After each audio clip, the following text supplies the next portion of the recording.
Үндсэн хуулийн цэцгийн их суудлын хуралдаанаас улсын хурлын дэд дарга булган туяаг үндсэн хууль зөрчсөн гэж дүгнсэн шийдвэр нь парламентод улс төрийн шинэ зөрчил үүсгэлээ.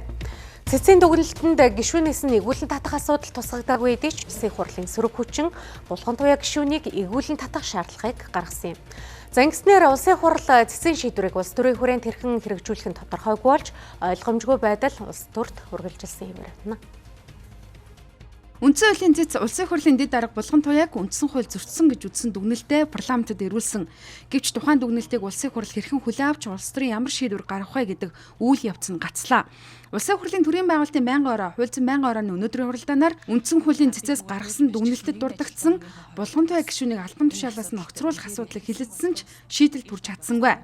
Байнгын ороодын гишүүд өөрөө өөрсдийн байр суурь дүгнэлтээ илэрхийлсэн. За тухайлбал сайн зураг нарын гишүүд үндсэн хуулийн дээр үндсэн хуулийн цэц гიშгэлж хуулиа зөрчсөнийг онцолсон бол гамт нарын гишүүд үндсэн хууль зөрчсөн хүн хууль тогтоох байгууллагад ажиллах эрхгүй.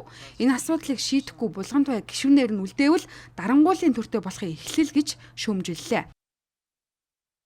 Энд чи ямар үр дагавар дагуулад байна нөхөр парламент нэр хүндгүй болж байгаа. Монгол улсын төр нэр хүндгүй болж байгаа. Эцэст нь бол гатуу гар мөрөөдөх тэр байдал руугаа оруулж байгаа. Та нарын тэр яриад идэг дарангуулагчийг бий болгож байгаа.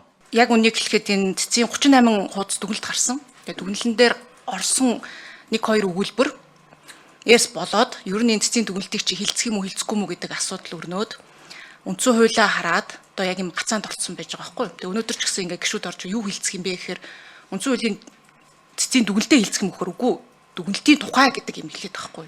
Энэ одоо юу гэсэн ч үг юм те. Энд чинь дараа нь ямар үр дагавар гарах гээд байгаа юм бэ? Энийг л бид нар энэ мэрэгжлийн байнгын хорооны хувьд ингээ хуульцсан байнгын хороо уг нь хилцэх ёстой байгаад байгаамаа. Энэ улсад үндсэн хуулийн талаар үндсэн хуулийн цэц authority буюу шийдвэрээ гаргана гэж заасан. Бид биш. Бид хууль тогтооно. Бидний урдуур хинч орж ирж хууль тогтоохгүй.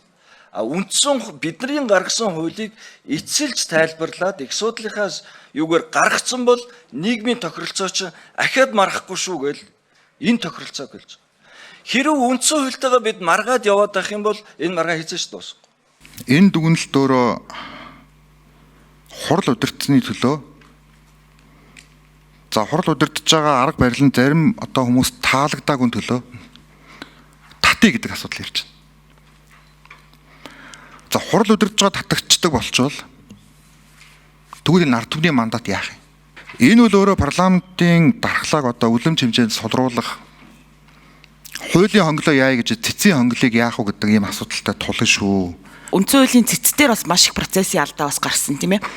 Хоног хугацаатай холбоотой эрх бүхий албан тушаалтантай холбоотой асуудлыг улсын хурлын шийдвэртэй холбоотой асуудалтай хольж хутгаад их асуудлынхаа уралдаан руу аваадсан гих мэд одоо хаана бид нар маш их тийм одоо алдаатай зүйлүүдийг хийчлээ. За одоо энэ алдаануудаа яаж засах вэ гэдэг асуудал яригдчих. Бүтээлч байдлаар энэ улс төрийн хэрэглээ зогсоогоод асуудалд хандахгүй бол цаашлаад энэ үндсэн хуулийн чинь асуудал бүр сөхөтөж тавигдахтэй гэсэн саналтай байна.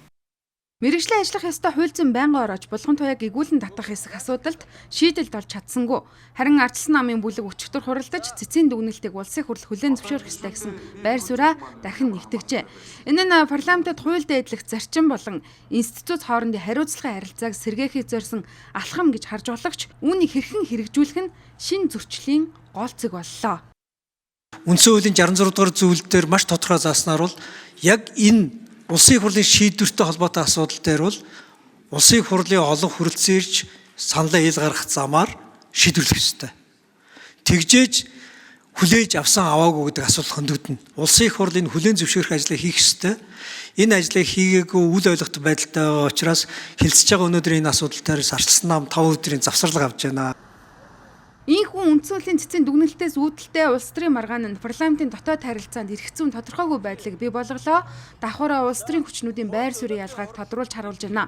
Энэ нь Монгол улсад парламентын төлөвшөл үндсэн хуулийн хяналт тэнцвэрийн зарчмыг шалгасан шинэ туршилтч боллоо гэж харж болох юм а.